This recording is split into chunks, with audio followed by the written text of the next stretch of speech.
mokslo viceministrė Nerija Putinaitė, Lama BPO prezidentas Pranas Žiliukas, Bendro ugdymo ir profesinio mokymo departamento direktorė Gražina Šeibokienė, Universitetinių studijų skyriaus vedėja Daina Lukaušiūnienė ir kolegijų studijų skyriaus vedėjas Antanas Levickas. Vaizdo konferenciją moderuosiu aš, Švietimo kokybės ir regioninės politikos departamento direktorius Aidas Aldakauskas. Taigi, pagal mūsų susitarimą įžangą pirmąjį pristatymą padarys viceministrė Nerija Putinaitė. Ačiū. Labą dieną. Aš nežinau, ar matysis tas pristatymas. Turi matyti. Matosi visi. Aha. Labai trumpai norėsim pristatyti ir galbūt paskui vėliau dar pakomentuosim tam tikrus niuansus, tam, kad nebūtų, kaip jau čia minėta, buvo tautosakos, bet kad visi turėtume kuo geresnį informaciją. Pakeitimų motyvai. Koks buvo pagrindas priimti pakeitimus? Čia yra dalykų, kurie keitėsi ir švietimo sistemoje, kad visi egzaminai tampa valstybiniais, peržiūrima tai, kaip skaičiuojami balai valstybiniuose brandos egzaminuose. Keičiasi užsienio kalbos mokėjimo įvertinimas, įvedami tam tikri lygiai. Taip pat vienas iš pagrindinių dalykų buvo jau besitęsianti diskusija apie tai, kad moksleiviai linkę labai griežtai, ko kiekvienais metais vis labiau orientuotis tik į tam tikrus savo numatomos stojimo galimybės, kai jie renkasi brandos egzaminus, valstybinius brandos egzaminus. Buvo pastebėta, kad daugeliu atveju tai užkerta moksleiviai, pavyzdžiui, jau 11 klasės pabaigo ar 12 klasėje, kai jisai pradeda kitaip galvoti, gal daugiau informacijos sužino, įstoti į platesnį ratą specialybių. Ir tai buvo įvardinama kaip tam tikros saviprofiliavimo ydos, jau kaip patys save tarsi suprofiliuoja. Ir dėl to pagrindinis pakeitimas jis iš tiesų remiasi greta to slenkstinio užsienio kalbos tam tikro žinojimo įvedimo, didesnis spektras pasirinkimo galimybių moksleiviam, stojant egzaminų pasirinkimo galimybių, kurie būtų užskaityti stojant į valstybės finansuojamą vietą. Aš tą dar noriu pabrėžti iš karto, kad čia mes kalbame apie tai, kokių sąlygų reikia stojant į valstybės finansuojamas vietas. Valstybės nefinansuojamose vietose galėtų būti ir kitokių dalykų. Aukštosios mokyklos gali ir netaikyti nei slenkstinio balų, nei egzaminų rinkinio. Buvo sprendimai priimti vasarą, kaip žinote, ir jie orientuojasi į Konstitucinio teismo išaiškinimus ir į naujausias mokslo ir studijų įstatymo pataisas, kurios buvo priimtos gegužės mėnesį. Ir tie svarstymai vyko po pataisų, žinoma, prasidėjo birželio mėnesį jau. Preliminarūs aptarimai, vėliau Lama BPO sudarė darbo grupę, nes mokslo ir studijų įstatyme yra numatyta, kad ta tvarka priėmimo dalykų, rinkinių sudėliojimas geriausia eilės tvarka turi būti suderintas su aukštosiomis mokyklomis. Ir universitetai priėmė sprendimą rugpjūčio 14 dieną, kolegijos rugpjūčio 13 dieną. Ir trumpai sąlygos gauti valstybės finansuojamą vietą, tai kaip ir buvo, yra brandos atestatas ir tam tikras užsienio kalbos bazinis mokėjimo lygis. Ir kodėl, čia gal profesorius Žiliukas geriau pakomentuos ir tą aukštųjų mokyklų poziciją dėl užsienio kalbos žinojimo, tačiau ir anksčiau ir diskusijos jau būdavo prasidėjusios ir švietimo ir mokslo ministerijoje, jos susijusios su tuo, kad kai studentas įstoja į aukštąją mokyklą pirmakursis, jis jau turi žinoti tam tikrą lygį, užsienio kalbos, kad galėtų kokybiškai studijuoti, nes ir dėstytojai iš užsienio šalių atvažiuoja ir mes tą skatiname procesą, taip pat yra galimybės išvažiuoti į užsienį studijuoti, taip pat visa literatūra, kuria remiasi studijom, didžioji dalis jos taip pat būna užsienio kalba ir tai yra sąlyga B2 lygis, kuris tikrai nėra kosminis, kaip vėliau parodysim. Sąlyga yra būtina tam, kad nereikėtų papildomai mokytis užsienio kalbos, gaišti laiką ir studijų procesą tokiu būdu įterpti į studijų procesą. Ir čia šitie argumentai yra išdėstyta, kad universitetam B2 lygis, kolegijas B1 lygis ir taip pat tai gali būti įvertinta valstybinio brandos egzamino metu arba tarptautinio užsienio kalbų egzamino metu. Yra švietimo ir mokslo ministro patvirtinta tvarka dėl užskaitimo tarptautinio užsienio kalbų egzaminų, ten yra visa eilė tų egzaminų. Ta tvarka dar esame pasirengę truputį koreguoti, nes ten numatytas tik tai B2 lygio užskaitimas. Tai koreguosim taip, kad būtų atitikmenys įvesti ir B1 lygio. Ir čia šita tvarka yra paminėta. Aš tik dar noriu vieną dalyką atkreipti. Buvo labai daug klausimų per pastarąsias 3 dienas, mes ir jūsų paprašėm užduoti klausimų. Ką reiškia tas perskaičiavimas, tarkim, žiūrint į dabartinį lygį. Nacionalinio egzaminų centru pasikonsultavome, kad jie pateiktų tam tikrą skaičiavimo variantą, tarkim, šių metų valstybinio brandos egzaminų užsienio kalbos. Ir paskaičiavimas davė tokį rezultatą, kad visi, kurie išlaikė užsienio kalbos valstybinį brandos egzaminą, pasiekė B1 lygį. Iš išlaikiusiųjų 80% pasiekė B2 lygį. Reiškia, 80% iš išlaikiusių valstybinį brandos egzaminą pasiekė B2 lygį. Tai čia B2 lygis nėra jokia išimtis, jisai iš tiesų yra taisyklė, į ką yra orientuojamos bendro ugdymo programos. Geriausiųjų eilė yra sudaroma, konkursinis balas skaičiuojamas pagal 4 dalykų rezultatus. Privalomą lietuvių kalbos egzaminą, pirmąjį pagrindinio dalyko egzaminą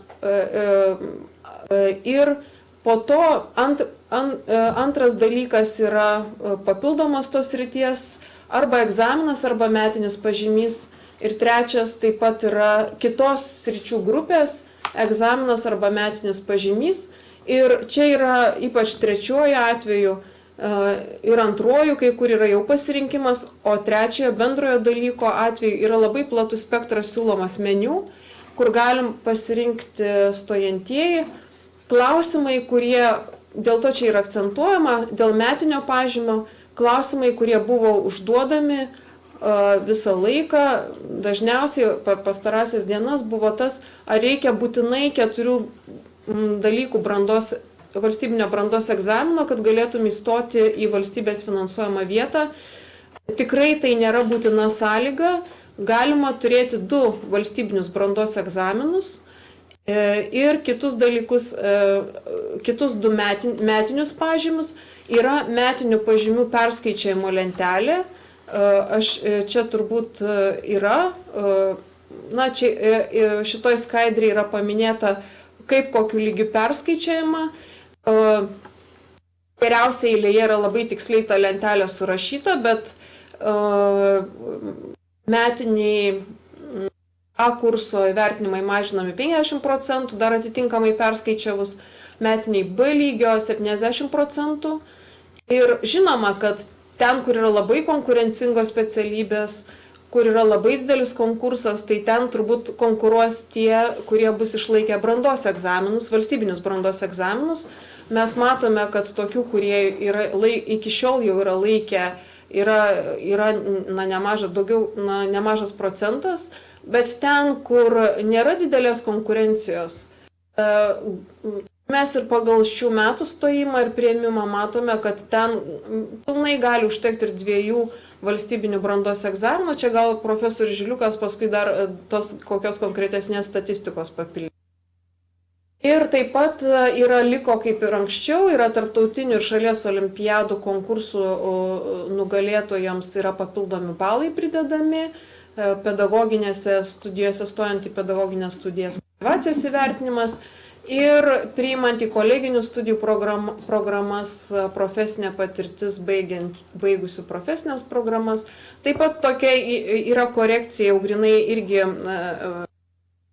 sporto pasiekimai, sporto krypčiai, nes anksčiau ir tie sporto pasiekimai būtų paskaičiuojami, tarkim, kaip mes esam apsitarę truputį pagal irgi dalyvavimą rinktinėse arba, tarkim, turėjimas tam tikrų sporto pasiekimų, visi jie bus surašyti ir sugraduoti. Ir šiuo metu tai nėra iki galo padaryta, bet tas artimiausiu metu bus padaryta, kad visi žinotų, jo turimi sporto pasiekimai, kokiam prilyginami balai. Ir pavyzdžiai tų pasirinkimų čia yra įdėti, pavyzdžiui, stojant į biomedicinos studijas, skliausteliuose yra svertiniai koeficientai. Tai, tarkim, mes darėm tokį palyginimą preliminarų stojimo į žemės ūkį ir socialinės studijas. Čia jis nėra parašytas, bet savo viduje darėme. Ir faktiškai dalykų rinkiniai yra tie patys, tik svertiniai koeficientai yra skirtingi. Reiškia, galima turėti panašius dalykų rinkinį, tokį patį dalykų rinkinį ir pretenduoti stoti, tik žinoma, vienoje specialybėje labiau sveria ir labiau lemia metiniai pažymiai, ta prasme, lemia vieni dalykai, kitose kiti. Mes čia irgi panašiai matome, kad tie dalykų rinkiniai, jeigu mes, pavyzdžiui, į biomedicinos studijas žmogus ketina stoti, jisai turi turėti lietuvių kalbą, tarkim, jis turi biologiją, matematiką ir istoriją, tai jis taip pat panašiai gali įstoti, jis gali įstoti ir į socialinius mokslus, tik jo perskaičiami balai bus truputį kitaip, svertinis svoris tų dalykų bus skirtingas. Būtent to ir buvo siekiama, kad žmogaus ankstyvi apsisprendimai neužkirstų kelią jam toliau, jam pakeisti savo pasirinkimus. Ir tai čia ir paskutinė skaidrė šitų pateikiamas pavyzdys. Aš dar ką noriu akcentuoti, kad iš tiesų pažiūrėjome, jeigu 11-tokai buvo 10-tokai jie pavasarį, buvo pasirinkę tam tikrą dalykų rinkinį, orientuodamiesi į 2013 metus, į numatomus 2013 ar 2012 metus, tas dalykų rinkinys realiai galioja. Galioja ir tokių radikalių sprendimų nereikia daryti, tik tai yra išplėstos galimybės. Galima su tuo dalykų rinkiniu pretenduoti ir į kitas specialybės. Bet žinoma, jeigu žmogus dabar pamatęs, jisai galbūt norės koreguoti, tačiau mes žinome iš praktikos, kad kiekvienais metais rugsėjo pradžioj tos korekcijos vyksta, net jeigu nesikeičia priėmimo sąlygos, jeigu nesikeičia, po vasaros yra vienokių ar kitokių minčių kyla ir tie pasirinkimai koreguojami. Tai mano yra toksai trumpas pristatymas, galbūt tada, nežinau, po to galbūt bus klausimų, mes esam surinkę tam tikrą paketą irgi klausimai, kuriuos jau ir dabar mėginam po truputį reaguoti. Ačiū. Ačiū viceministrei. Kadangi tų pakeitimų iniciatyva vis tik priklauso aukštosioms mokykloms, tai noriu, kad keletų sakinių įžangą padarytų ir Lama BPO prezidentas Pranas Žiliukas. Prašom. Labą dieną. Taip, iš tikrųjų atrodytų, kad liktai daug pokyčių, bet jie gal vizualiai ir formaliai atrodo kaip dideli, bet viceministras gana išsamei pristatė. Egzaminų, tiksliau, mokomųjų dalykų rinkiniai labai mažai pakito, palyginus su tai, ką mes turėjome 12 metais, 13 metam. Ir aukštųjų mokyklų iniciatyva vis dėlto buvo būtent kaip nors panaikinta gana žalingas ankstyvo apsisprendimo. Faktiškai toje klasėje belieka pasirinkti tik studijų programą, miestą, aukštąją mokyklą, bet beveik jokių galimybių, nes tie deriniai nenumatė beveik alternatyvų. Tai visų pirma, gana buvo taiklus pavyzdys pateiktas aukštosios mokyklos ir tardomosios su darbdaviais vis dėlto. Ir buvo toks siūlymas, kad galėtų ateiti į kryptį studijų, kai įvairesnio. Štai neturim tokių situacijų, bet net ir kaip lygiaverčiai. Bet kita vertus, būtent nuomonė yra būtina absolvento ir aukštos erudicijos ir tikrų būsimo intelektualo požymių, norisi matyti platesnį spektrą. Tačiau lygiagrečiai nepametant reikalavimo, kad jeigu į matematikos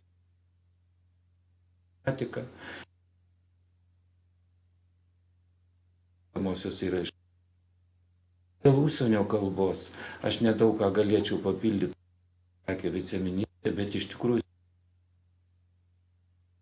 atsivėrė Europos Sąjungos vis vaikai. Tai piliečiai reikia emigracijos.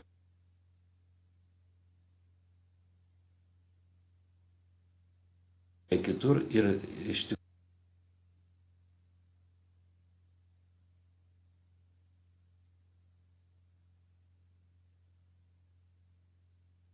verčia į to, o tokių kiekvienoje mokykloje anglų ar kitų šalia lietuvių literatūra ar kuo toliau. Atsiprašom, trūkinėja garsus labai.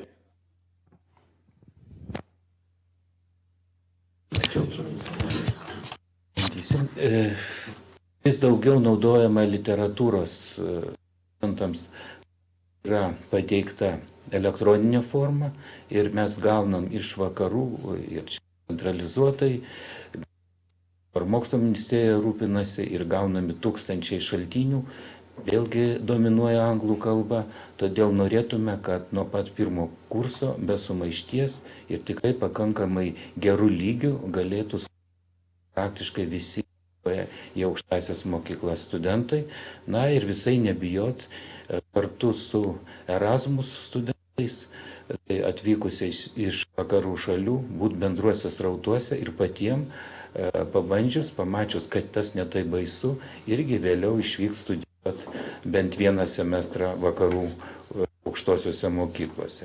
Tai dėl užsienio kalbos. Yra ir dar vienas niuansas. Labai konkurencingose programuose, galėčiau nurodyti mediciną, yra tokių atvejų, kai tiesiog, jeigu skaičiuojama į konkursinį balą užsienio kalba, yra lėmusi ne vieno stojančiojo likimą, nes tiesiog biologijos ar chemijos įvertinimai buvo labai artimi ir lemia kalbą. Vis dėlto geriau, kad lemtų baziniai dalykai, kurie apsprendžia stojančiojo pasirengimą studijuotoje kryptyje. Yra ir šitas niuansas. Dabar, ko gero, nemažai sumaišties pasižiūrėjus tą trečiąjį dalyką, bendrąjį dalyką mes aukštosios mokyklos esame įvardinę, kad ten yra tam tikras sąrašas. Iš tikrųjų, čia nėra jokios demagogijos, praktiškai aukštosios mokyklos siūlė, kad tas visas rinkinys yra tinkamas, lygiavertis ir nebus taip, kad viena aukštoji mokykla iš to rinkinio paims vieną dalyką ir sugadins visus planus stojančią ar kitą. Praktiškai aukštųjų mokyklų deklaracija buvo ir jų teikimas visus šios dalykus laikyti veršis, netgi stengiantis, kad į tą pačią studijų kryptį ateitų šiek tiek ir skirtingų polinkių turintys ir pasirengimo stojantieji, gal ir netgi jų iniciatyvos bus įvairesnės, bus įvairesnių baigiamųjų darbų ir gali būti, kad darbdaviai ras savo platesnį pasirinkimą. Tai čia, jeigu tokių pavojų iškiltų, tiesiog tikrai galima atkreipdėmėsi. Manau, kad bus dar nemažai ir diskusijų konkrečių, jeigu atsirastų kokių aukštųjų mokyklų. Taip, viceministrė paminėjo, kad čia visų pirma kalbam apie valstybės finansuojamas vietas. Aukštosios mokyklos turi autonomiją ir valstybės nefinansuojamose vietose sprendimų lyg ir galėtų padaryti kitokį. Praktiškai tai labai retos išimtys, jeigu pasižiūrėsim. Daugumą atveju yra naudojami tie patys egzaminų deriniai. Na ir dar vienas niuansas, iš tikrųjų yra stojančio pasirinkimas tuo bendrojų dalykų. Tai arba gali būti imta pagal jo brandos atestatą pats palankiausias stojančiam variantas iš tų kelių dalykų pagal įvertinimus, arba jis gali deklaruoti, pagal kurį norėtų būti vertinimas. Bet ko gero, kiek mes dabar susidurdavom, jeigu buvo pasiūlomos alternatyvos, iš esmės stojantysis taip ir palikdavo, leisdavo pasirinkti variantą, kuris jam duos geriausius balus. Dabar tolimesni pokyčiai, jie yra, norim, kad tas trečiasis dalykas ateityje būtų iš vis neeklektiškai pasirinktas iš tokius ryčių, kad būtent siekdami didesnės erudicijos stojančiųjų, kad tas dalykas jau nebūtų siejamas, tarkime, fiziniuose technologijos moksluose, būtent su šitais mokslais, bet kad jis būtų iš socialinių, humanitarinių mokslų ar menų. Ir tokiu būdu tikimės, kad tai taip pat padės atsikratyti tų žalingų ankstyvo apsisprendimo pasekmių, nes iš tikrųjų visas tas dalykų rinkinys galės bus panaudotas stojant praktiškai bet kurios studijų srities, krypties programas. Va, tik skirsis akcentai, kuris dalykas šiuo atveju toj kryptyje yra svarbiausias. Tai tokie esminiai pokyčiai, bet jie iš tikrųjų nėra labai drastiški. Tai ačiū už tokius išsamius paaiškinimus. Jūs girdėjote Lama BPO prezidento komentarą, Prano Žiliuko komentarą. Kiek suprantam, tai šita geroji naujiena labiausiai užklupo šiųmetinius 11-okus, dėl to pasigirdo įvairių kalbų, kad jie suskubo keisti individualius ugdymo planus, sutriko ugdymo organizavimas visiškai, pavaduotojai perdarinėja tvarkaraščius. Tai savo požiūrį, kaip tai gali būti baisu ar nebaisu mokykloms, aš paprašiau išdėstyti Bendro ugdymo ir profesinio mokymo departamento direktorės Gražinos Šeibokienės. Sveiki. Tai Aidas Aldakauskas labai aiškiai įvardino jautriausius taškus, kurie šiuo metu vyksta dėl prieš pat mokslo metus pasirodžiusio naujo dokumento. Ir dėl to aš norėčiau kreiptis į pirmiausiai moksleivius ir nuraminti dėl to, kad nebuvo tartasi su jais priimant šitos sprendimus. Iš tikrųjų, sprendimai yra padaryti, nepaisant to, kad neįtraukti moksleiviai, bet jie padaryti moksleivių naudai. Tai iš tikrųjų išplečiant jų pasirinkimo galimybės ir jų apsisprendimui yra pakankamai dar daug laiko. Tai mes tikrai manome, kad galime susitikti ir tartis, kaip galima geriausiai elgtis šitoje situacijoje, kaip galima pasirengti savo individualius ugdymo planus. Ir tam esame numatę pirmiausia tai susitikti su moksleivių parlamentu ir moksleivių sąjunga kitą savaitę. Datą patikslinsim, derinam. Taip pat yra numatyta teikti individualias konsultacijas, nes šiuo metu vykdant ES struktūrinių fondų projektus yra mokyklose įdarbinami profesijos arba karjeros konsultantai, kurie gali padėti tiesiog studijuodami teisės aktus, pasižiūrėdami į mokinio pasirinkimus, gali padaryti korekcijas, kurios iš esmės, kaip jau buvo čia labai aiškiai argumentuota, jos neturėtų būti labai didelės, todėl kad iš tikrųjų galimybės yra plečiamos, o nesiaurinamos. Todėl moksleiviams tikrai dar yra pakankamai laiko peržvelgti, ką jie yra pasirinkę pavasarį ir tikrai apsispręsti iki rugsėjo vidurio. Taip pat turbūt žinome, kad praktikoje dažniausiai mokyklos nusistato ir dar kitas datas, kada mokiniai gali daryti tuos pakeitimus. Ir dažniausiai jie daro tai 11 klasėje po pirmojo pusmečio, todėl kad iš ties tai jauni žmonės ir jiems apsispręsti jau, kuo jie norėtų būti ir kurią kryptį studijų rinktis, yra pakankamai atsakinga. Ir tas atsakingumas iš ties turi būti padalintas kartu su mokytojo atsakomybė, su klasės vadovo atsakomybė, todėl kad tai yra pakankamai rimti sprendimai daromi. Todėl kreipiuosi į mokyklas, į mokyklų vadovus, į administraciją, tam, kad iš ties būtų geranoriškai pasižiūrėta į šitą situaciją ir kad būtų pirmiausia galvojama apie tai, kaip padėti mokiniams šitoje situacijoje, kaip padėti jiems teisingai pasirinkti, kaip padėti sudaryti jiems tinkamus tvarkaraščius ir kad jie tikrai galėtų sumažinti tą nerimą, kuris šiuo metu galbūt vienoje ar kitoje vietoje yra atsiradęs. Taip pat kreipiuosi į administraciją dar ir dėl to, kad iš ties matyti, kai kurie pasirinkimai gali įtakoti ir mokytojų krūvio peržiūrėjimą ir tvarkaraščių sudarymą, tarifikacijos klausimai. Tai vėlgi mes turbūt suprantame tą nepatogumą, kuris gali iškilti, bet turbūt vėlgi galime suprasti, kad mokyklos tarifikacija gali būti keičiama kas mėnesį, nors mes esame įpratę tą daryti galbūt rečiau ir tai tiesiog galbūt šiek tiek daugiau mokslo metų pradžioje bus daugiau to darbo, bet suderinus, sutarus, aš manau, kad tie rezultatai yra pasiekiami ir tikrai mokiniai turėtų gauti viską, kas yra būtina tam, kad jie tinkamai pasirengtų stojimui į aukštąją mokyklą ir ypatingai pabrėžiant vėlgi, kad į valstybės finansuojamas vietas.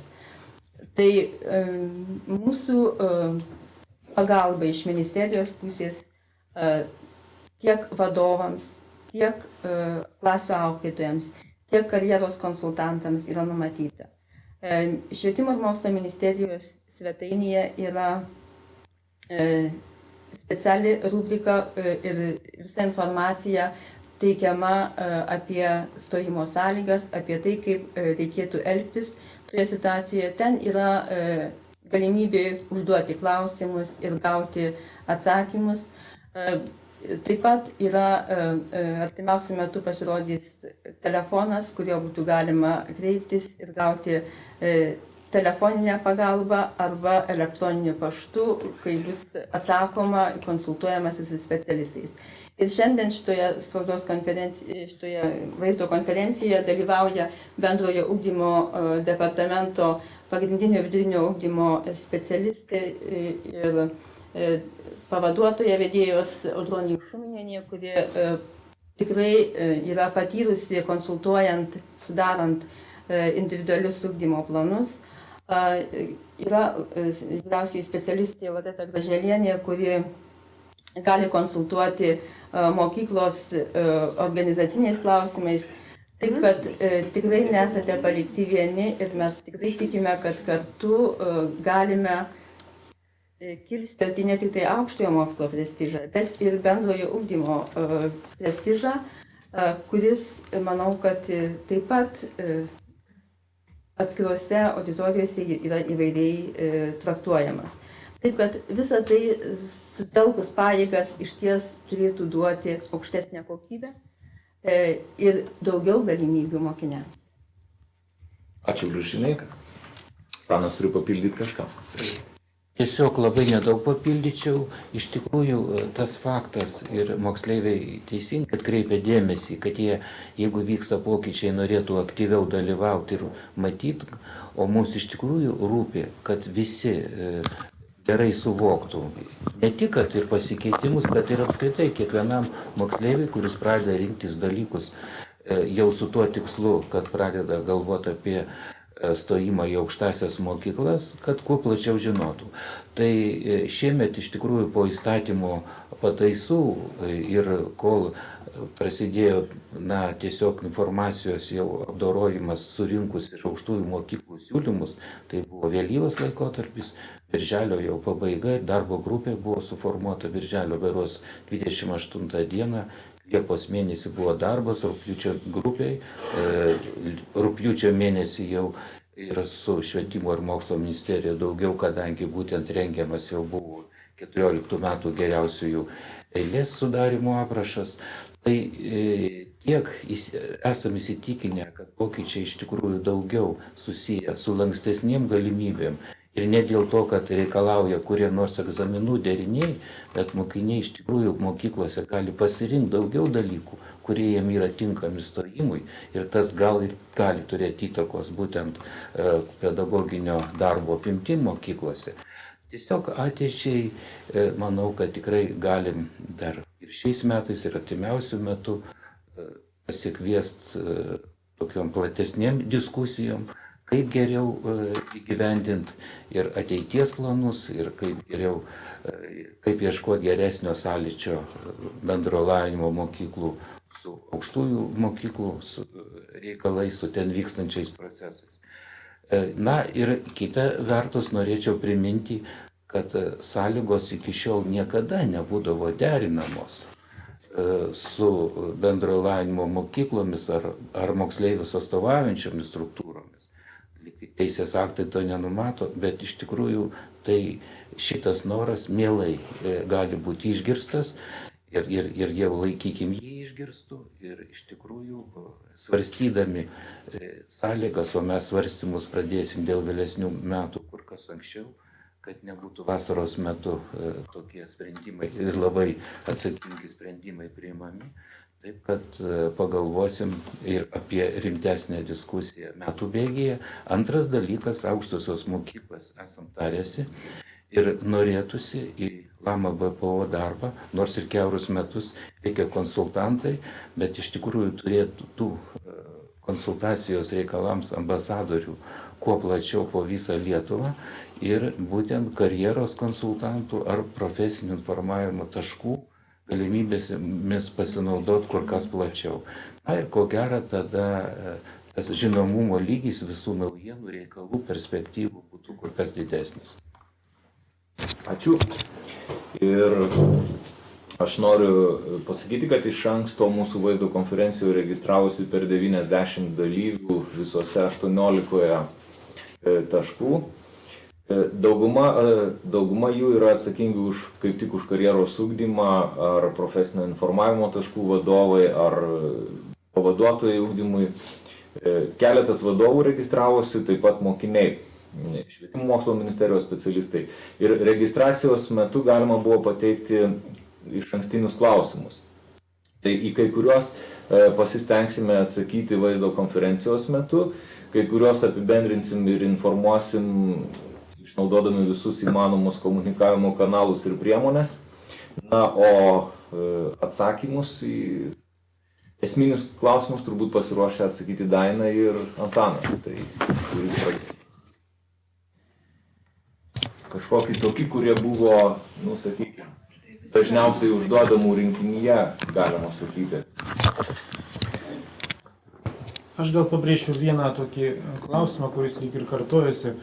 Ar štai šie dalykų rinkiniai, kurie numatyti geriausio eilės lentelėse, o kartu ir priėmimo sąlygos, ar jie nesikeis, ar štai abiturientai, kurie stos 14 metais, ar jiems neatsiras koks nors dar naujas rinkinys. Tai šituo atveju reikia labai tvirtai pasakyti, kad tikrai ne. tai, kas numatyta ir paskelbta, nesikeis. Ir galima drąsiai rinktis dalykus ir laikyti egzaminus, tikrai nebus kokių nors naujų pasikeitimų. Gal aš pakomentuosiu, buvo toks vienas klausimas, kuris, aš manau, irgi kartojosi, kokios sąlygos stojantiesiems, kurie baigia mokyklą anksčiau, kurie baigs ne 2004 metais, bet anksčiau, ir jie dėl kažkokių priežasčių nestojo tais metais. Tai čia yra geriausia eilė yra pažymių prilyginimo lentelės, tiem, kurie jau 2000-aisiais baigė ar dar anksčiau. Ir taip pat, kai bus prilyginami pažymiai, na, tarkim, ir užsienio kalbos B1, B2, tai čia dar, žinoma, mokyklinis egzaminas irgi, kurie buvo išlaikę mokyklinį užsienio kalbos egzaminą anksčiau, taip pat galės būti prilygintas tam lygiui, kokiu būdu, tai čia bus tas patikslinta. Tačiau visi tie dalykai, tie, kurie yra anksčiau išlaikę, jau anksčiau turi patirti, kad ir žino, kaip yra perskaičiuojami ir kokiu būdu perskaičiuojami. Ir jeigu mes matysime, kad kai kur dar kažkoks niuansas iškyla ir kažkas yra nepadengta, tai tą dar bus galima pridėti ir įvardinti.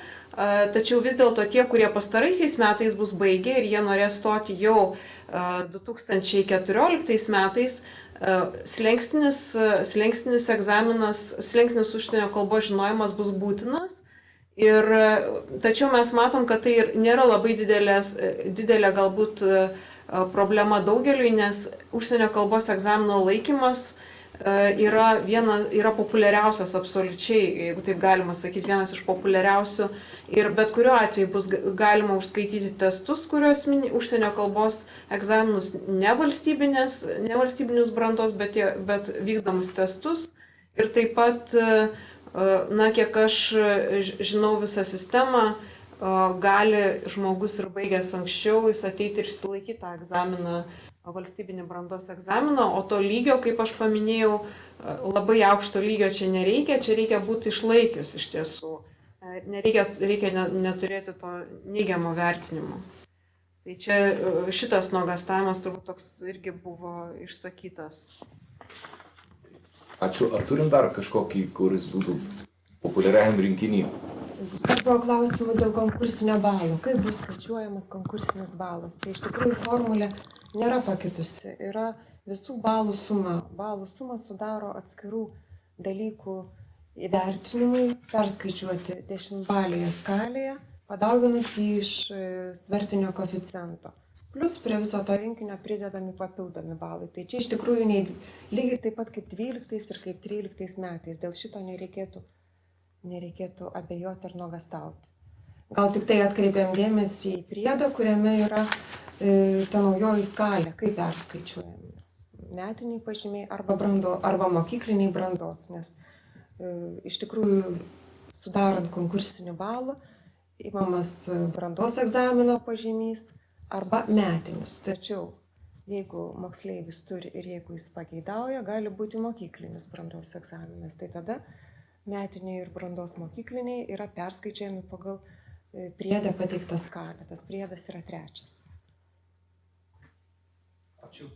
Tai mes žinom, kad mūsų šitos konferencijos laikas yra ribotas, taip sąlyginai iki 12 valandos mes užsisakę laiką ir minėjome, informuodami apie vaizdo konferenciją, kad galima bus pateikti klausimus gyvai.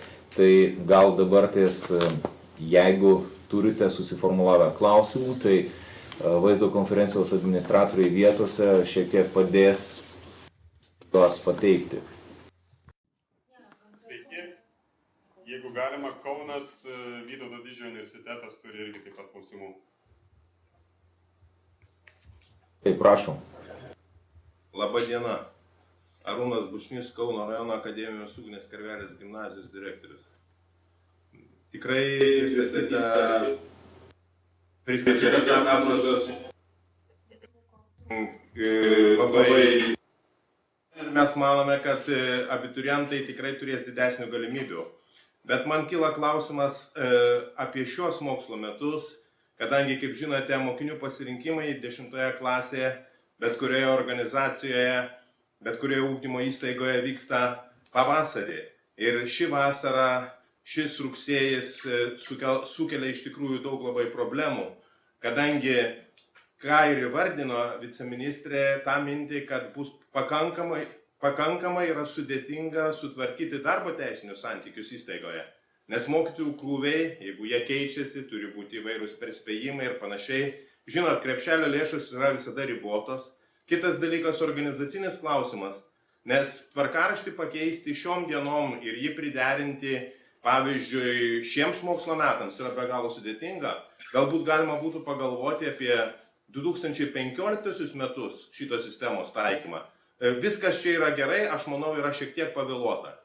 Ir tada mums ugdymo įstaigoms, kad ir kaip lankščiai žiūrint, ypač tose, kurios yra populiarios, kurios turi daug mokinių, labai organizacinius dalykus pakeisti, pavyzdžiui, iki šių metų rugsėjo vidurio, spalio mėnesio, tikrai jau neįmanoma, nes mes dirbame jau nuo rugsėjo 1 ir aprašo pasirodymas paskutiniam dienom prieš rugsėjo 1 organizacinių atžvilgių ir perskaitimo, žinant bendrai mūsų noras skaityti teisės aktus, yra pakankamai, įvelia į problemą. Nors ieškoti išeičių galime, mes esame iš anksto susitvarkę tokius reikalus apytikriai, galimybės gal ir padarysim, bet tikrai bus daug problemų, jeigu mes norėtumėm jį, kad jis jau veiktų dabartiniu metu, tai yra tikrai problemų. Ačiū, bet kaip supratom, daugiau buvo ne klausimas, o pastebėjimas. Ar galėtumėt savo mokyklos atveju konkretų pavyzdį, kas jau šiandien yra rugsėjo 7, tikrai pasikeitė ir kurioje vietoje užkaito darbo santykiai? Mes kalbam apie tai, kad yra galimybė pakeisti dar per rugsėjo mėnesį mokinių pasirinkimus. Taip, tai griūna praktiškai visi mokyklų tvarkaraščiai. Tokių kaip mūsų, kur yra ir patalpų, maksimum visos patalpos išnaudotos, mums griūtų tvarkaraštis. Ir paskui prasidėtų krūvio sumažėjimas, įspėjimo terminai ir panašiai. Tai yra labai, tikrai nepakankamai sudėtingas klausimas. Dalykai. Tai žiūrėkit, kiek čia visi kalbėjo ir bandė aiškinti, ir aš kaip buvęs mokyklos vadovas atsimenu tą rugsėjį gana sudėtingą ir tada, kai nesikeisdavo stojimo sąlygos. Tai ir iš paties jūsų kalbos supratau, kad dar mokiniams dalykus sutvarkyti yra įmanoma. Bet aš atsimenu, kad ir artėjant pirmojo pusmečio pabaigai, lygiai tokie patys ten mėtymais yra į vieną į kitą pusę keičiant dalykus. Tai aš galvoju, kad jeigu nuo rugsėjo mėnesio taip labai smarkiai nekeičiant, galbūt išeitų pasiruošti ir pakeitimus daryti nuo antro pusmečio. Yra tie pakeitimai padaromi, bet aprašo atsiradimas daug anksčiau būtų šiame tikrai davęs labai gražų postumį, nes idėja tikrai yra gera. Man žiūrint mokinių atžvilgių, tai idėja tikrai labai jūsų gera. Ir pasirinkimų tikrai yra galimybė labai sutvarkyti ir praplėsta. Tai ačiū labai ir tikimės vadovų palaikymo, kad ta idėja gera, atgal kelio nėra. Reiškia, o jūs paminėjote, kad viską padaryti įmanoma, jeigu tik tai nori. Ar yra daugiau klausimų? Didždvario gimnazijos direktorius Balsevičius. Aš pritariu kolegai kalbėjusiam prieš, kad darbo santykiai čia yra svarbiausias dalykas. Nes jeigu profsąjungos, labai man keista, kad jos dar nesureagavo į tą dalyką. Nes jeigu vieniem mokytojams krūvį didinam, kitiem reikia mažinti. O klausimas, kurį aš noriu užduoti, ar ministerijos specialistai negalvoja, kad mes tuo būdu, padarydami tokius rinkimus, pradedam užmiršti profiliavimą ir einam prie unifikuoto ugdymo plano.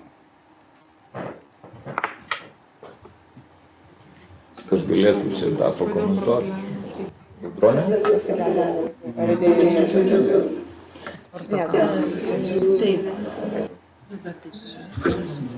Turim atsakymą, Gražina.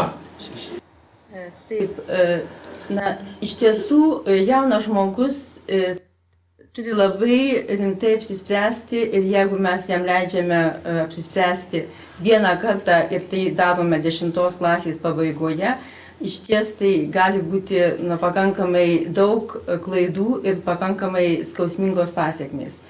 Tai ir tai, kad mokinys turėjo iš anksto pasirinkti labai kryptingai, praktiškai jisai pasirenka 4 dalykus, kuriems skiria visą savo laiką, tai labai siaurina jo galimybės iš esmės būti brandžia asmenybė ir turėti tą holistinį, visuminį pasaulio ir mokslo galbūt supratimą. Todėl iš ties šitą kryptimį pasukus mes neatsisakome tos idėjos, kad vaikas turėtų ieškoti savo kelio, turėtų ieškoti, turbūt labiausiai jam artimų studijų krypčių ar krypčių grupės, bet jisai taip pat turi bręsti ir kaip asmenybė. Tai čia jam sudaromos galimybės, tikrai mes sakome, bendrasis išsilavinimas, bendrasis ugdymas, mes sakome, universitetas duoda universalųjį išsilavinimą, tai rodo tų bendražmogiškųjų vertybių ir savybių ir gebėjimų visą kompleksą, kas šiuo metu per pakeistus teisės aktus yra pastiprinama. Aš tik norėčiau pridurti, kad norint gauti atestatą ir toliau išlieka tik 2 egzaminų reikalavimas, kaip ir dabar. Ir žiūrint į tą 4 egzaminų rinkinį, vis tik išlieka galimybė imti metinius pažymius, o ne egzaminus. Kaip ir dabar tai buvo. Ir labai palankiai perskaičiuot iš tiesų. Tai ačiū ir gal yra daugiau klausimų. Gal patys mokiniai ko nors norėtų paklausti? Vakar buvom susitikę su mokinių parlamento prezidentu ir lyg ir šiek tiek aiškumo atsirado, tikimės. Dar turime vieną klausimą. Ar aš teisingai supratau, kad jeigu mokinys laiko valstybinį egzaminą ir jis, pavyzdžiui, išlaiko ir gauna 30% įvertinimą, taip, o jo metinis pažymys yra 10, puikiai. Ar jis stodamas galės pasirinkti metinio pažymio įvertinimą, kaip aš supratau, ten 50% bus sumažinta. 50 bus įvertinta, ar aš neteisingai supratau? Taip, galiu atsakyti. Be abejo, jeigu tai yra pagrindinis dalykas, tai ten reikalaujama jau tik tai valstybinio brandos egzamino. Bet kur yra 2. ir 3. dalykas, mes kalbėjom, yra galimybės stojančiojo naudai. Bet jūs gal galite perskaičiavimą pakomentuoti?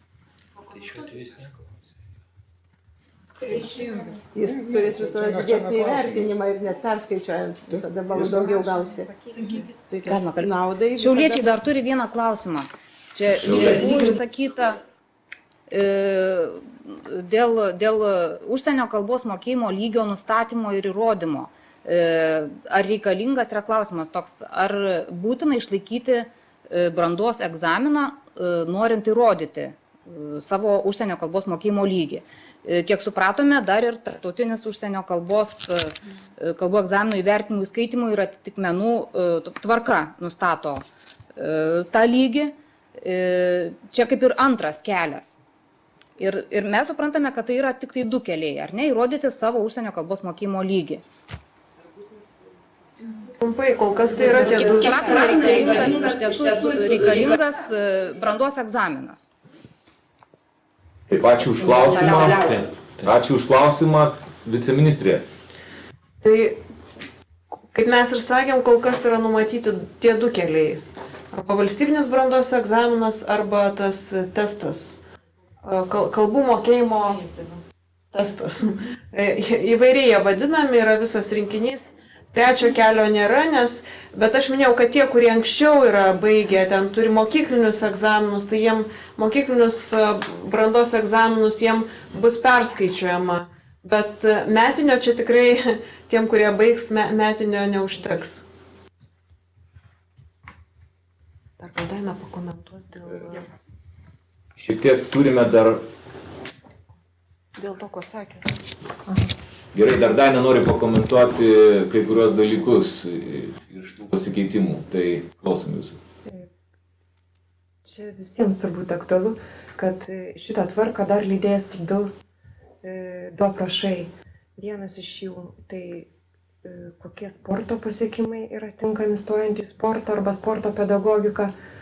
Tai šios tvarkos aprašas bus patvirtintas turbūt iki metų pabaigos ir mes apie jį informuosim nuolat tam skyrelyje, kur yra naujienos apie 2014 metų stojimą. Ir kitas dokumentas tai dėl užsienio kalbos,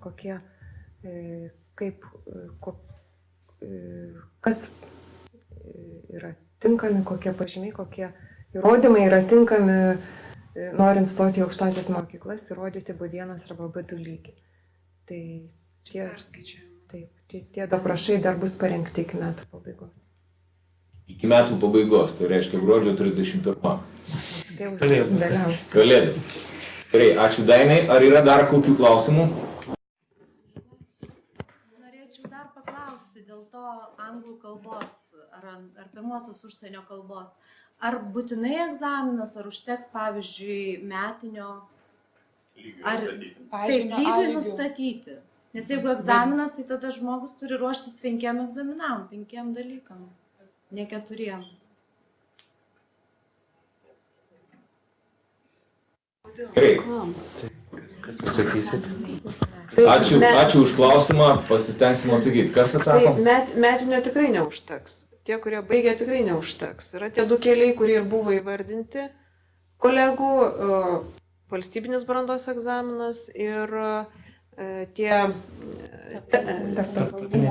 kalbų mokėjimas ir tai, ką Daina įvardėjo, kad bus tie priskyrimai, priskaičiavimai anksčiau baigusiems prilyginimais, nes anksčiau baigusiems kai kuriems, kurie ten, pavyzdžiui, baigė prieš 2000 metus, ten gali ir turėti tik tai metinį, tai jiems bus prilyginami, bet metinio šiaip normaliuoju būdu neužtenka.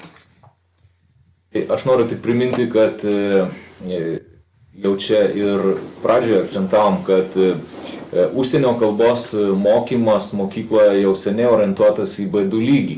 Taigi, jeigu mokinys įprastų būdų mokosi, jis įprastai tam lygiui įsivertinti pasiruošęs. Mes tik neturėjome kažkokios tai sistemos, kaip tai galim identifikuoti B1 arba B2.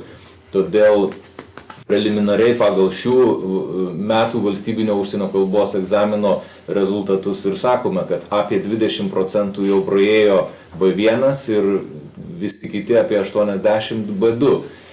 Kad galima būtų orientuotis, kiek tai bus sudėtinga ir kiek tai galima bus vadinti egzaminu, nes anksčiau buvo užsienio kalbos egzamino pažymys įmamas į konkursinį balą, reiškia, o dabar bus slenkstinis arba į universitetus, arba į kolegijas. Tai tik truputėlį pasikeičia pati filosofija. Dar Pranas Žiliukas.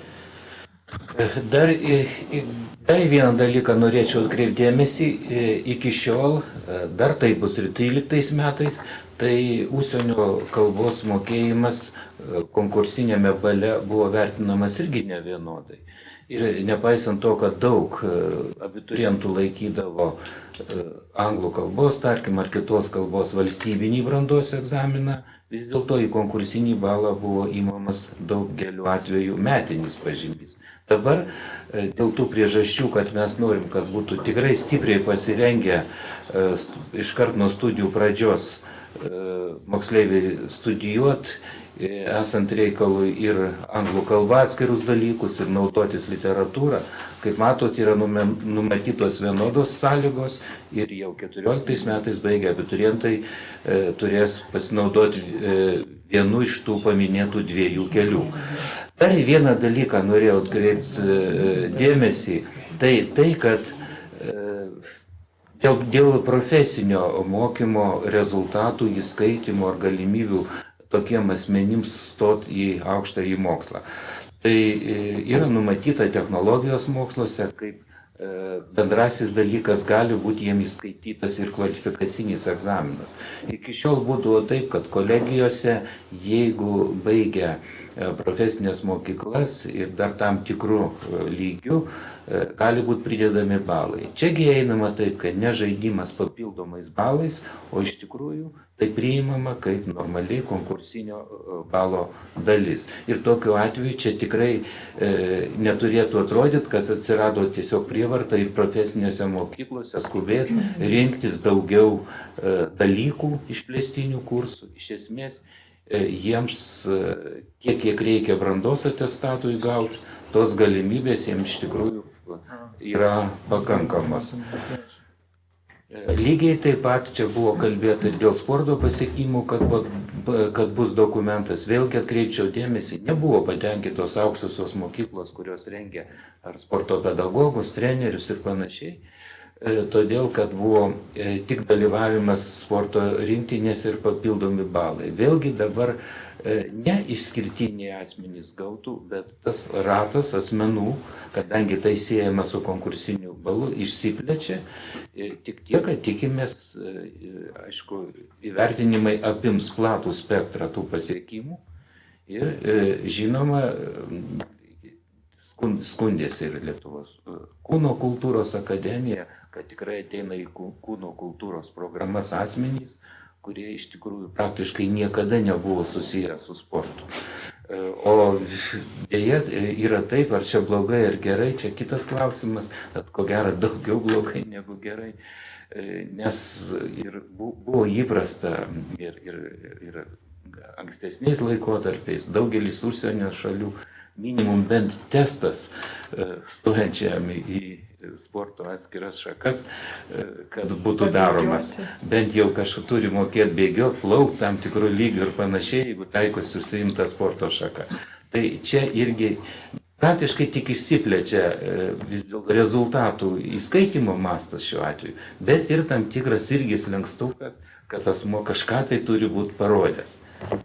Tai ačiū už komentarą, aš tik nuo sporto norėčiau sugrįžti truputėlį prie tų kalbų ir priminti, kad mokyklose jau antrus metus, baigiant pagrindinio ugdymo programą, vyksta treniruotis B1, B2, aš sąlyginai pavadinau treniruotinis, B1, B2 lygių įsivertinti.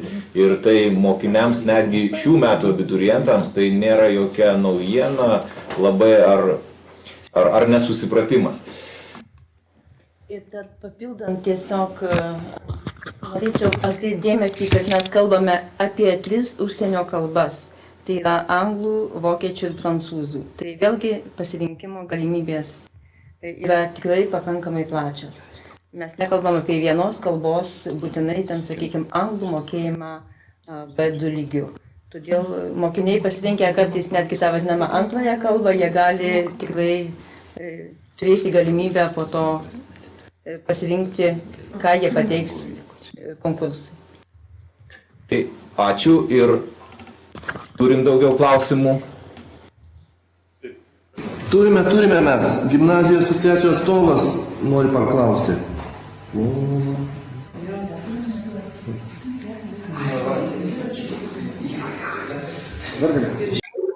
Labai malonu. Klausimo negirdi. Vytautas Karnauskas, Šiaulių Simono Daukanto gimnazija. Būkime atviri, vis tiek žinom visi, kad šita tvarka yra pavėluotai pateikta, jinai sukels sumaištį mokyklose ir tikrai aš nemanau, kad mokiniai pasakytų, kad tai yra jų naudai, dėl jų, jeigu jūs juos apklausite. Aš norėčiau paklausti vis dėlto, ar tikrai jūs manote, kad šita tvarka ir tas skubėjimas duos tokį didelį pokytį ir tą rezultatą, kokį tikimės, ar nebūtų galima, tarkim, tą tvarką perkelti 15 metus ir aplamai, koks yra tikslas tos tvarkos. Mes motyvus girdėjom, bet koks tikslas?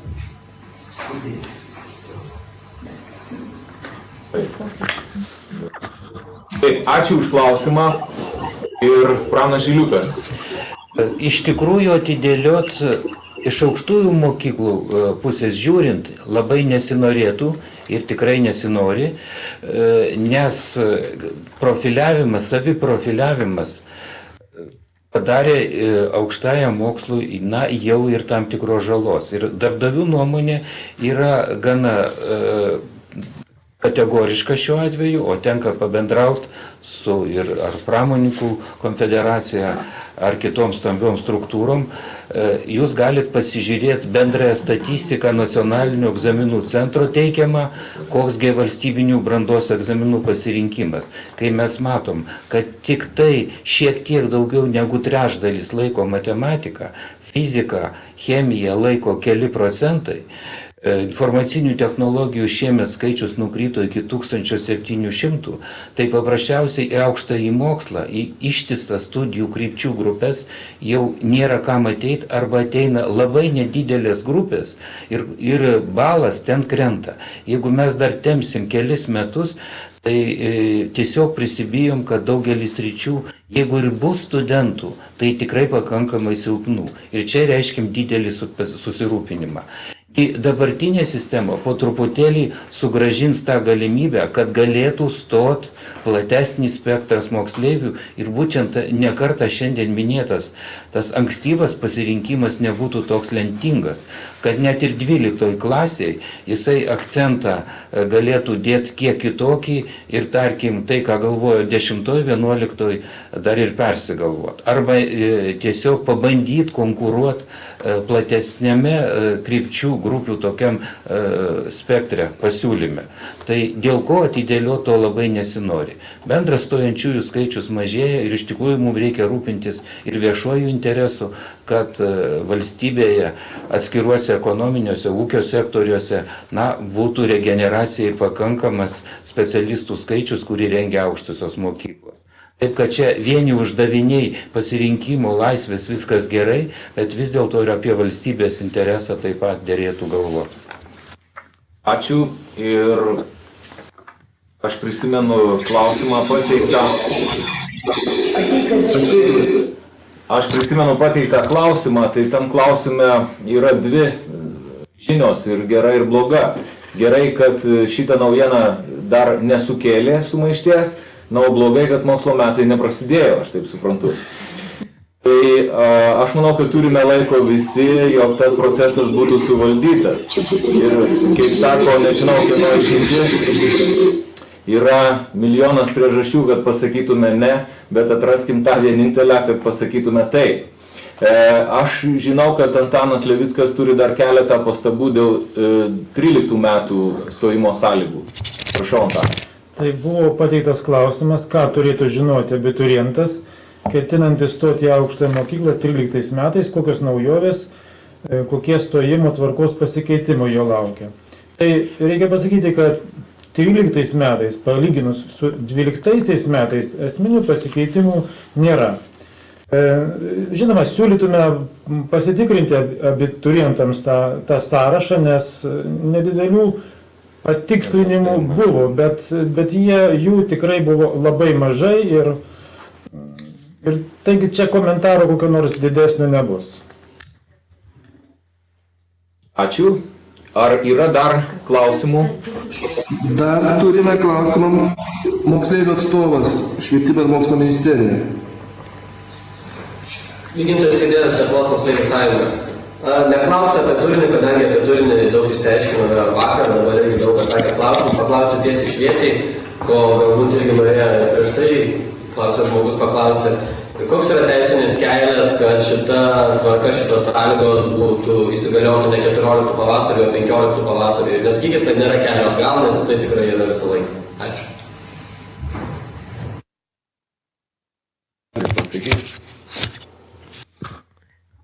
Galim ir konstituciją atšaukti, ir valstybę galime sunaikinti, irgi yra tas kelias. Tai aš čia gal tokį radikalų pavyzdį pateikiau, bet tai viską galima ir panaikinti. Visada yra tas kelias, žinoma.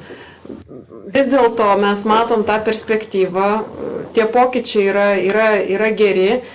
Mes matėm ir iš studentų šitos moksleivių sąjungos laiško, kurį nusintė ministrui vadovas kad nemažai yra to nuogąstavimo, kad šiaip moksleiviai nelabai žino, kur jie norės stoti ir dėl to dar kyla tas pasirinkimų klausimas ir mes to neturim užmiršti, nes kiekvienais metais moksleiviui rudenį kyla tas pasirinkimo klausimas ir mes žinom tą praktiką, yra tie pasirinkimai koreguojami, tai aš manau, kad tas neaiškumas jisai lydi moksleivius ir kaip tik šita tvarka yra tą neaiškumą ir tą neaiškumą jinai lengvina, nes jo pasirinkimų rizika nėra tokia didelė, kaip jinai būdavo anksčiau.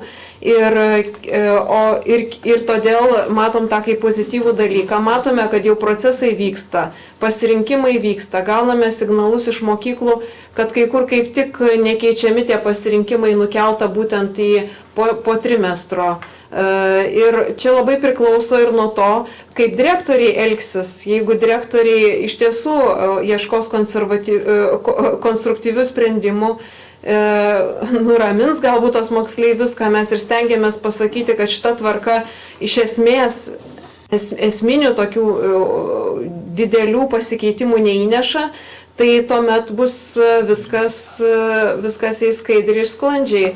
Ir iš tiesų, kaip ir sakė Pranas Žiliukas, yra ir valstybės interesas labai didelis, kad tie moksleiviai turėtų ir visapusiškesnį išsilavinimą ir jiem galimybės nebūtų užkirstos stoti ir į gamtos mokslus, ir į technologijos mokslus, ir kad nebūtų vien į socialinius.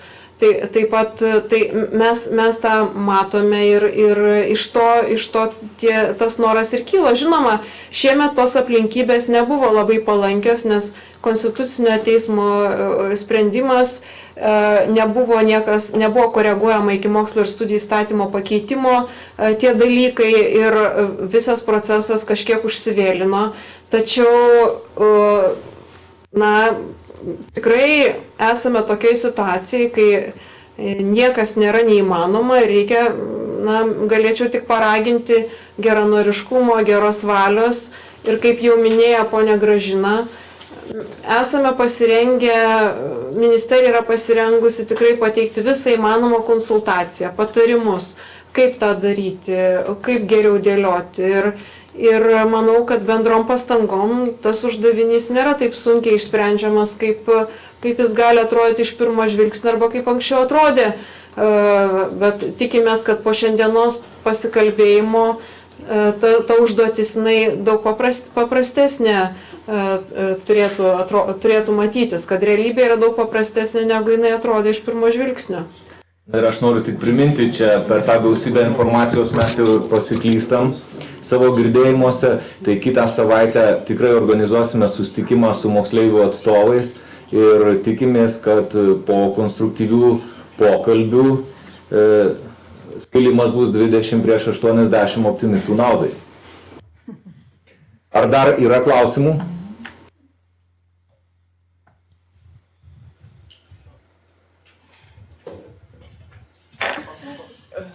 Dar turim klausimų.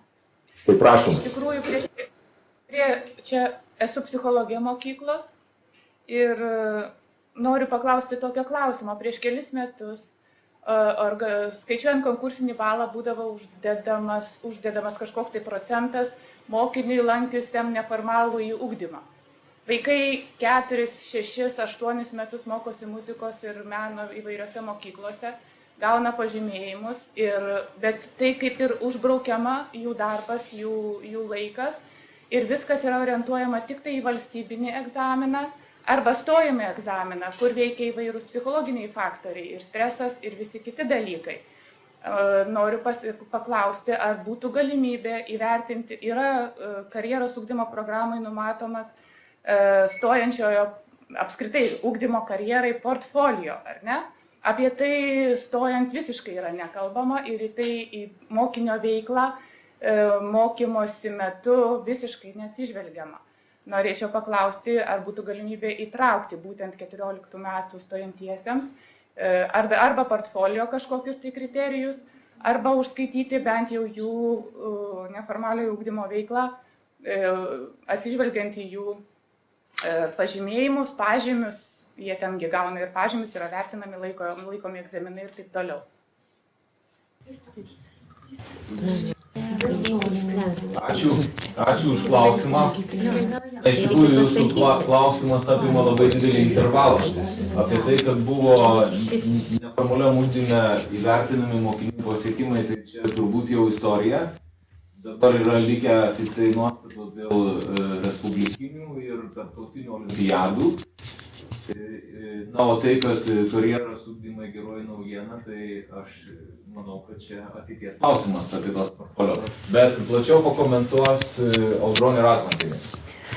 Iš tikrųjų, neformaliojo ugdymo užskaita yra tik tai, buvo seniai, kai įvedus valstybinius egzaminus, jos nebeliko.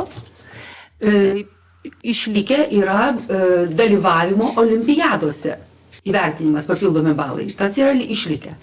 Stojimo. Dabar dėl ugdymo karjerai, jūs žinot, kad ugdymo karjerai tai yra projektas kol kas 2 metų, kaip bus toliau ir su to portfolio ugdymo karjerai, matysim, galbūt tai atsiras ir kitose stojimo sąlygose vėlesnėse. Dar priminė man, kad iš kur galėjo tas klausimas kilti, galbūt čia dėl menų yra svarstymų, kad menų sudedamasis balas ten atsiranda portfolio. Bet tai yra stojamojo sudėtinė dalis, kaip slenkstinis tam tikras koeficientas, dėl to sutarė menų akademijos, kaip aš suprantu, ir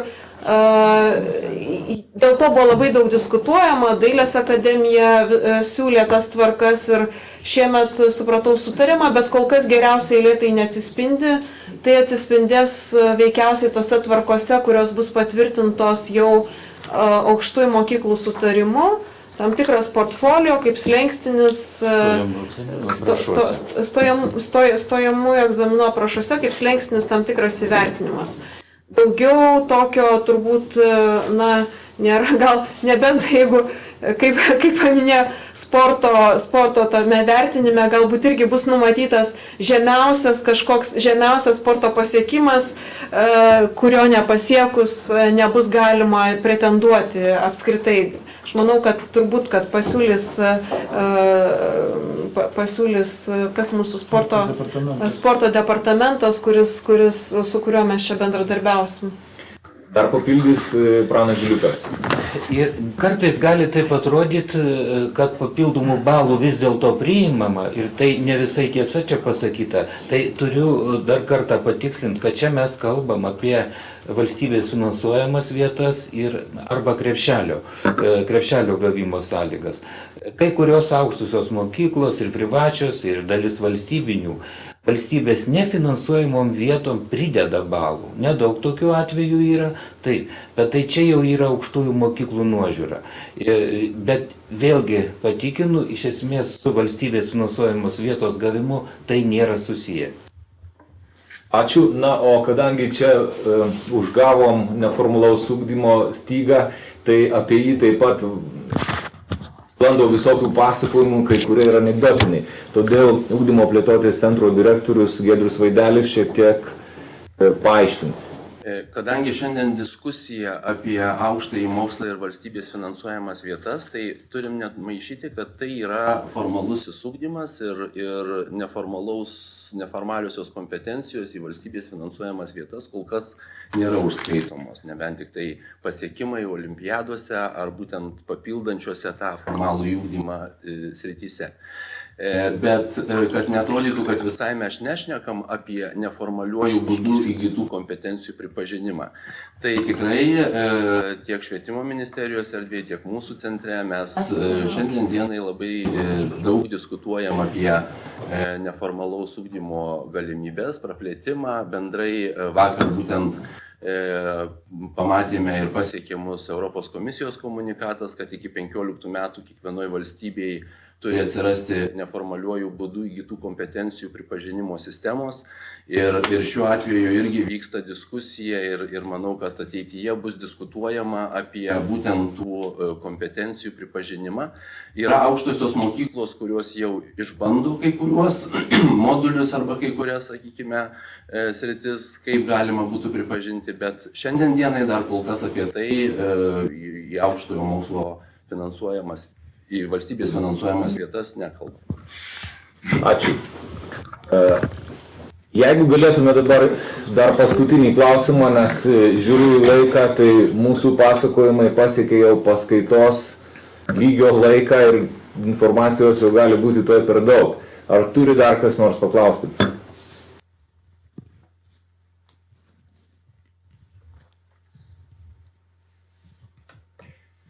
Tai jeigu šiam kartui lyg ir aiškiau, tai aš noriu priminti, kad Švietimo ir mokslo ministerija yra parengusi aplinkraštį apie stojimo sąlygų pakeitimus ir vakar jis turėjo pasiekti tiek mokyklas, tiek švietimo padalinius savivaldybėse. Taip pat jis yra ir Švietimo mokslo ministerijos interneto puslapyje. Taip pat mūsų puslapyje jau veikia nuoroda 2014 metų stojimo sąlygos. Kaip jau girdėjote, kad į pagalbą mokykloms pasiruošę ateiti tiek bendrojo ugdymo, tiek regionuose dirbantys specialistai. Klausimus galima pateikti tiek telefonu, tiek elektroniniu paštu. Jeigu bus poreikis, kaip jau girdėjote, galima atvykti ir į susitikimus mokyklose. Ir vakar su mokinių parlamento prezidentu kalbėjome apie talką iš mokinių pusės, organizuojant tokius susitikimus.